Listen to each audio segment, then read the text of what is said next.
पाकिस्तान में क्या खतरनाक असरात आने वाले हैं, ARY न्यूज का भी एक बड़ा अजीब ही ड्रामा सोशल मीडिया पे तूफान मचा है कि पाकिस्तान में जो हो रहा है वो नॉर्मल किसी तौर भी नहीं है। एक तरफ PSL को टेरर थ्रेट मिल रहा है और दूसरी तरफ अफगानिस्तान के साथ टेंशन बढ़ रही है और तीसरी तरफ पाकिस्तानियों की कुव्वत खरीद ही खत्म कर दी पाकिस्तान की एस्टेब्लिशमेंट ने अपने इन मुलाजमों के साथ मिलकर। आसिम मुनीर साहब ने अपने मुसल्लत किए हुए टोले के साथ मिलकर पाकिस्तानियों की कुव्वत खरीद ही खत्म कर दी। हम ईरान की जंग से पहले ही तबाह हो चुके हैं, याद रखें। ये मिनी लॉकडाउन अभी बहाना आ रहा है कि जी तेल के बहरान की शिद्दत बढ़ी है। इस साल अमेरिका ने कोई डॉलर नहीं देने, अरब दुनिया ने भी कुछ भी नहीं देना। सऊदी अरब तो देगा ही नहीं जब तक जंग में नहीं जाएंगे। वो ₹1 पहले भी नहीं दे रहे थे, अभी भी नहीं दे रहे। अरब अमारात ने $30 करोड़ मांगने हैं पहली तारीख को अपने सूद के।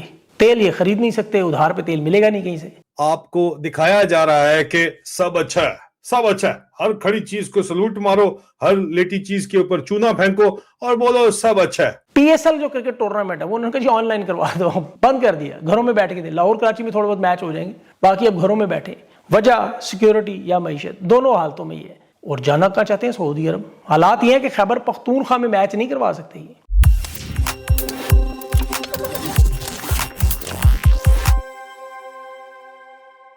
नमस्कार दोस्तों, स्वागत है आपके अपने चैनल पर। दोस्तों, पाकिस्तान की ताज़ा हालात पर खुद पाकिस्तानी क्या कह रहे हैं और कैसे PSL पर इतनी बड़ी आफत और खतरा मंडराने लगा है कि पूरा टूर्नामेंट ही सवालों के घेरे में आ गया है। ये सब कैसे हुआ, क्यों हालात यहाँ तक पहुँच गए और आगे क्या हो सकता है, जानेंगे आगे इसी धमाकेदार वीडियो में। तो दोस्तों, अगर वीडियो पसंद आए तो लाइक जरूर करें, शेयर करें और अपनी जबरदस्त राय कमेंट में जरूर बताएं। और ऐसे ही धांसू और एक्सक्लूसिव खबरों के लिए हमारे चैनल को सब्सक्राइब करना बिल्कुल ना भूलें। फिर मिलेंगे अगले वीडियो में, तब तक के लिए धन्यवाद। जय हिंद।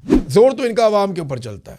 अभी देखें, शहबाज शरीफ ने आकर कहा कि मैं पेट्रोलियम मसनूआत की कीमतें नहीं बढ़ाऊंगा। एक दिन के बाद हाई ऑक्टेन की जो कीमत है वो बढ़ा दी, मट्टी के तेल की कीमत बढ़ा दी। अब मट्टी का तेल तो आम आदमी इस्तेमाल करता ना, वो लोग जो लकड़ी के ऊपर मट्टी का तेल डालते हैं फिर उसे आग लगाते हैं, उनको इस्तेमाल करना होता है मट्टी का तेल। अब मट्टी के तेल से गाड़ियां तो नहीं चलती ना, वो गरीब आदमी का फ्यूल है। तो वो मट्टी का तेल महंगा कर दिया, ₹70 लीटर, मजीद महंगा कर दिया। पहले भी महंगा किया था इन्होंने। हाई ऑक्टेन को महंगा कर दिया ये सोच करके हाई ऑक्टेन जो है वो अमीर लोग इस्तेमाल करते हैं, बड़ा आला किस्म का फ्यूल जो है। तो इसके ऊपर लेवी थी ₹100, उसको बढ़ा के ₹300 कर दिया गया। ₹200 का इजाफा कर दिया हाई ऑक्टेन पेट्रोल के ऊपर। और अभी भी याद रखिएगा ये ₹550 के करीब हो गया हाई ऑक्टेन का 1 लीटर। अब ये हालांकि ये डालते अमीर लोग ही हैं। इसका नतीजा क्या निकलेगा? वो जो शशका करते थे अपनी गाड़ियों में हाई ऑक्टेन डालते थे, वो हाई ऑक्टेन डालना बंद कर देंगे। 70-75% लोग डालना बंद कर देंगे।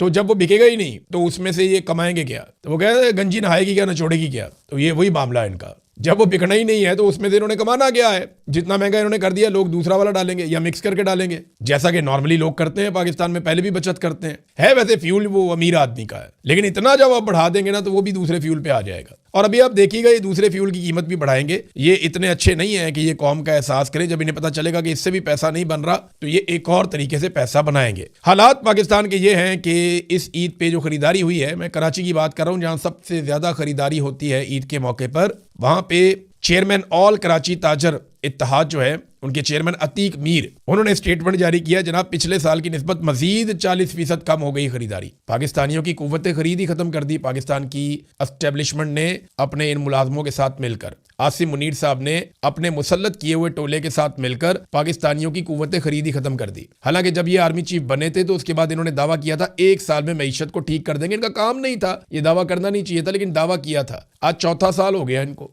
मईशत का सवा सत्यानाश हो गया। सरमायाकारी पाकिस्तान में करने को कोई तैयार नहीं है, लगातार नीचे की तरफ जा रही है। गुर्बत की लकीर से नीचे लोगों की तादाद बढ़ती चली जा रही है। आधा पाकिस्तान गरीब कर दिया, लोग बेरोजगार हो रहे हैं, महंगाई लगातार बढ़ती चली जा रही है, लोगों की कुव्वत खरीद कम हो रही है, लोग चीजें ही नहीं खरीद पा रहे। ये इन्होंने हालात कर दिए हैं। आज पाकिस्तान में 3 ऐसी चीजें हो रही हैं जो इंतहाई अहम है। एक तरफ जो पाकिस्तान में टेरर थ्रेट है वो इतना सीरियस हो गया है कि इंटरनेशनल प्लेयर्स को PSL छोड़ने की वार्निंग मिल रही है। और दूसरी तरफ आपको पता है कि ग्लोबल टेररिज्म इंडेक्स में पाकिस्तान जो इस वक्त नंबर 1 के ऊपर आ चुका है। आपके फील्ड मार्शल की इतनी मेहरबानियां हैं आपके ऊपर कि कौन कौन सा आप उनका एहसान जो है वो नाउजुबिल्लाह झटलाएंगे। दूसरी तरफ पाकिस्तान और अफगानिस्तान के साथ कॉन्फ्लिक्ट जो है वो मजीद उसकी उसके अंदर घुसता चला जा रहा है और बाज नहीं आ रहा है, और तीसरी तरफ आपको दिखाया जा रहा है कि सब अच्छा है यार, सब नॉर्मल है, फिक्र ना करो। अगर आप मीडिया पाकिस्तान का देखें, लफाफियों को देखें, तो कहते हैं नहीं नहीं सब अच्छा है यार, हम जो है वो जीत रहे हैं, क्रिकेट जीत रही है। लेकिन असल कहानी कुछ और है, और अगर आपने, जाहिर बात है, इसको समझना है तो आपको कुछ डॉट कनेक्टिंग करनी पड़ेगी। पाकिस्तान टेररिज्म इंडेक्स में नंबर 1 के ऊपर चला गया है। पाकिस्तान जो इस वक्त सुपर लीग है PSL, इस वक्त सिक्योरिटी फेलियर का शिकार है। सबसे पहले आप इसको देख लें कि पाकिस्तान का सबसे बड़ा क्रिकेटिंग इवेंट है जिसको मार्केट किया जाता है, डिक्टेटर का पेशाब यहाँ पे लगाया गया है। मोहसिन नकवी साला जो है वो जबरदस्ती यहाँ पे बैठा हुआ है, पैसा बनाया जा रहा है बेतहाशा, लेकिन मैच होंगे तो पैसा बनाया जाएगा। और हो क्या रहा है कि जनाब दहशतगर्द जो ग्रुप हैं, टेरर ग्रुप्स हैं, वो खुलेआम वार्निंग दे रहे हैं कि अगर कोई फॉरेन प्लेयर पाकिस्तान के अंदर आया तो उसके साथ जो है वो फिर हम अच्छा नहीं करेंगे। तो सोचिए, एक मुल्क जहां इंटरनेशनल इवेंट होने जा रहा हो और वहां प्लेयर्स को कहा जा रहा है कि पाकिस्तान मत आओ। ये रिपोर्ट किया गया है बाकायदा तौर के ऊपर। तो ये सिर्फ एक सिक्योरिटी इशू नहीं है, ये आपका पूरे का पूरा इमेज कोलैप्स हो रहा है। अगर कुछ बचा हुआ था तो इन मोहसिन नकवियों ने और इन मनीरों ने, इन डेरी हसनाबाद के गटर के ढक्कनों ने और ये जो जाली सैयद बने हुए फिर इन लोगों ने अगर कोई इमेज छोड़ा था तो जाहिर बात है अगर कोई बचा है तो वो इमेज आपका इशू बन गया है, वो तबाह हो रहा है। और सबसे बड़ा सवाल ये है कि अगर एक रियासत अपने सबसे बड़े इवेंट को सिक्योर नहीं कर सकती तो अवाम को वो कैसे प्रोटेक्ट करेगी, ये क्वेश्चन किया जा रहा है। बीच में सबसे बड़ा सवाल जो है वो अवाम के लिए है, क्योंकि बीच में विचकार अवाम है जो फंसी हुई है। और सबसे बड़ा सवाल ये है कि क्या पाकिस्तान की सिचुएशन जो है वो पाकिस्तान की फौज और ये फेवरेट फील्ड मार्शल जो बना हुआ है साला ये कंट्रोल कर पाएगा, या सिचुएशन पाकिस्तान को कंट्रोल कर रही है जी। अच्छा, अब ना टाउट्स और कुछ जो दिहाड़ीदार तबका है वो अजीबोगरीब किस्म के स्टेटमेंट्स दे रहे हैं। वो कह रहे हैं जी क्योंकि गल्फ ममालिक में पाकिस्तानी काम करते हैं, तो क्योंकि बड़ी तादाद में पाकिस्तानी यहाँ पे गल्फ ममालिक में मौजूद हैं, लिहाजा हमें उनकी बात माननी पड़ेगी, हमें उनके साथ खड़ा होना पड़ेगा, हमें उनके साथ जंग में हिस्सा लेना पड़ेगा। अगर हम ये नहीं करेंगे ना तो हमारे लिए बड़ी मुश्किलात हो जाएंगी, वो पाकिस्तानियों को वापस पाकिस्तान भेज देंगे। खाला जी का वाड़ा है, क्या सिर्फ पाकिस्तानी काम करते हैं गल्फ ममालिक में? मैं बताता हूं ये कौन सा झूठ है जो आपसे बोल रहे हैं और कौन सी बात है जो आपसे छुपा रहे हैं, और डेटा के साथ बताऊंगा। पहले ले लें सऊदी अरब को। सऊदी अरब में पाकिस्तानी कितने हैं जो काम करते हैं? 26,40,000। 26,40,000 पाकिस्तानी सऊदी अरब में काम करते हैं। बांग्लादेशी कितने हैं? 35 लाख। पाकिस्तानियों से भी 9 लाख ज्यादा। भारतीय कितने हैं? 26,50,000। पाकिस्तानियों से भी 10,000 ज्यादा। यानी बांग्लादेशी और भारतीय पाकिस्तानियों से ज्यादा सऊदी अरब में काम करते हैं। अब आ जाएं आप UAE, यानी दुबई, शारजा, अबू धाबी, रासुल खैमा, यही है ना UAE। यहाँ पे 15 लाख पाकिस्तानी काम करते हैं। बांग्लादेशी यहाँ पे भी 10 लाख हैं, बहुत बड़ी तादाद है। और भारतीय यहाँ पे सबसे ज्यादा हैं, 43,60,000। अब आ जाएं कतर में, तीसरा इंपॉर्टेंट मुल्क यही है ना जहाँ पाकिस्तानी ज्यादा हैं। तो कतर में 3 लाख पाकिस्तानी हैं, 4,25,000 बांग्लादेशी हैं, वहां पे भी ज्यादा हैं, और 6,91,000 लगभग 7 लाख के करीब इंडियंस हैं। अब सवाल ये पैदा होता है कि हमें ही क्यों कहा जाता है कि आके हमारी लड़ाई लड़ो? बांग्लादेश को ये डर क्यों नहीं है कि उनके लोगों को वापस भिजवा दिया जाएगा अगर उन्होंने गल्फ ममालिक के लिए लड़ाई ना लड़ी? तो भारत को क्यों नहीं कहा जाता कि आपके लोगों को निकाल देंगे अगर आपने अपनी फौज लाकर ईरान को ना मारा? तो हमें क्यों कहा जाता है? सवाल है ना। भारत तो देखें तेल भी ले रहा है ईरान से, बांग्लादेश के भी उन्होंने ऑयल टैंकर्स छोड़े हैं, तो फिर उनके खिलाफ क्यों नहीं होता, हमारे खिलाफ क्यों होता है? तो मैं आपको बताता हूं। भारत जो भी काम करता है ना गल्फ ममालिक के साथ नकद में करता है। पाकिस्तानी जो है ना वो भीख मांगते हैं, हमारे हुक्मरान जो है वो कटोरा लेके पहुंच जाते हैं,